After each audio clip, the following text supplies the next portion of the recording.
Bonjour à tous, je vous invite à écouter l'extrait de l'épisode que je vais publier dimanche. C'est un petit aperçu de la discussion que j'ai menée avec mon invité qui est, je ne vous le cache pas, absolument passionnante. Bonne écoute et à dimanche pour entendre l'intégralité de l'épisode.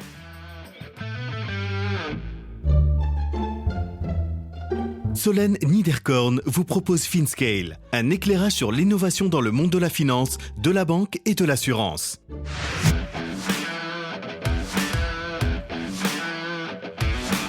Une stratégie de build-up passée au crible. Romain Mazariès, CEO de MangoPay. On a passé l'été dernier finalement là-dessus, à entrer en contact avec ces sociétés, comprendre où ils en étaient de leur equity story, essayer de comprendre un petit peu mieux leurs product capabilities, les synergies qu'il pouvait y avoir avec MangoPay.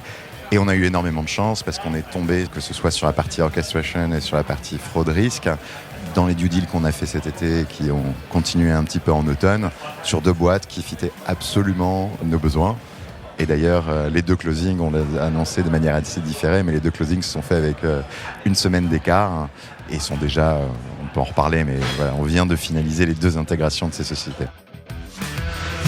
Enchanté de retrouver Romain 2 ans après notre première discussion sur FinScale. Vous allez découvrir un MangoPay qui n'a quasi plus rien à voir avec la société que vous avez découverte en 2021. Romain nous parle du changement d'actionnaire du groupe Arkea au gérant de private equity qu'on ne présente plus, Advent. J'étais particulièrement intéressée de comprendre la collaboration de manière très pragmatique, notamment du point de vue de la gouvernance, et de détailler le rôle endossé par le sponsor du deal au sein du fonds avec l'équipe dirigeante.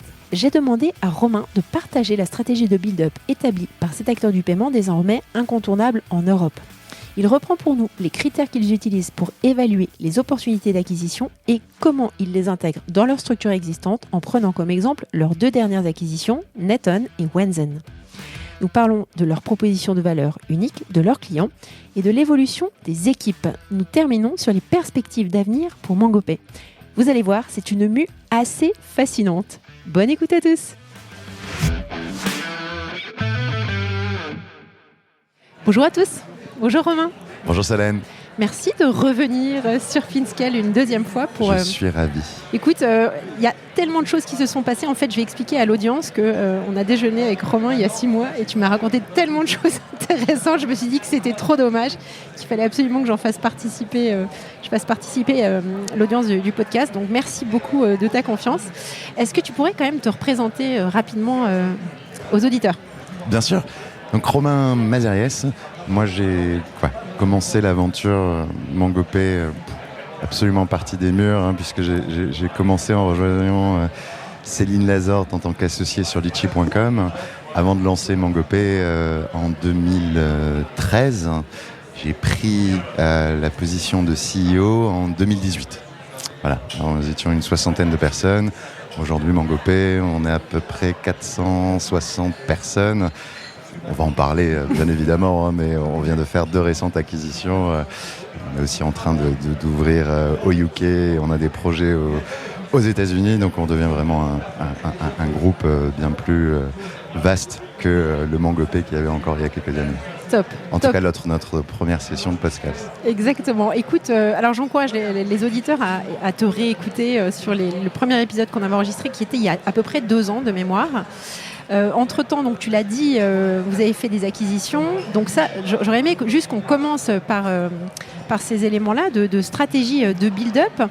Est-ce qu'on peut revenir à là où on s'était arrêté la dernière fois avec toi sur en fait la fin avec Arkea et le début avec Advent. Parce qu'Advent, je pense que tout le monde les connaît plus comme un fonds de private equity que de venture. Donc j'aurais aimé que tu nous racontes un petit peu comment ça s'est fait cette transition de l'intérieur et puis vis-à-vis des différentes contreparties. Bien sûr. Alors, je pense que la dernière fois qu'on discutait, on était déjà MangoPay et Arkea en train de réfléchir justement à quel était l'avenir de MangoPay au sein du groupe Crédit Mutuel Arkea. On a passé des années extrêmement importantes et structurantes au sein du Crédit Mutuel Arkea. Voilà, on est arrivé à un point où on avait besoin d'un partenaire pour nous accompagner vraiment dans notre expansion internationale, et il a été convenu avec le Crédit Mutuel Arkea qu'il fallait chercher un nouveau repreneur. On est passé quand même... C'était une période assez difficile parce qu'on a eu énormément de due deal avec plusieurs acteurs, que ce soit des corporates ou des PI. Bien évidemment, mon souhait personnel, c'était de partir plutôt chez un PI. Pour goûter autre chose ? Pour goûter autre chose, et je pense que c'était aussi le bon partenaire pour nous, pour vraiment accélérer et rêver finalement Mangopé comme on l'a toujours rêvé, avec moi et mes équipes de toujours.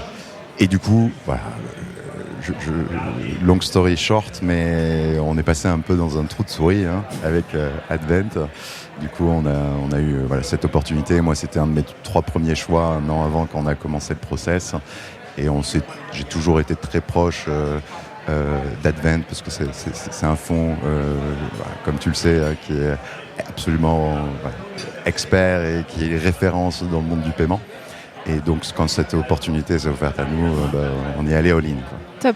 Alors, la négo a été longue ou pas ? Comment est-ce que ça prend du temps, ce type de négo ? Donc, il y a une phase de due deal.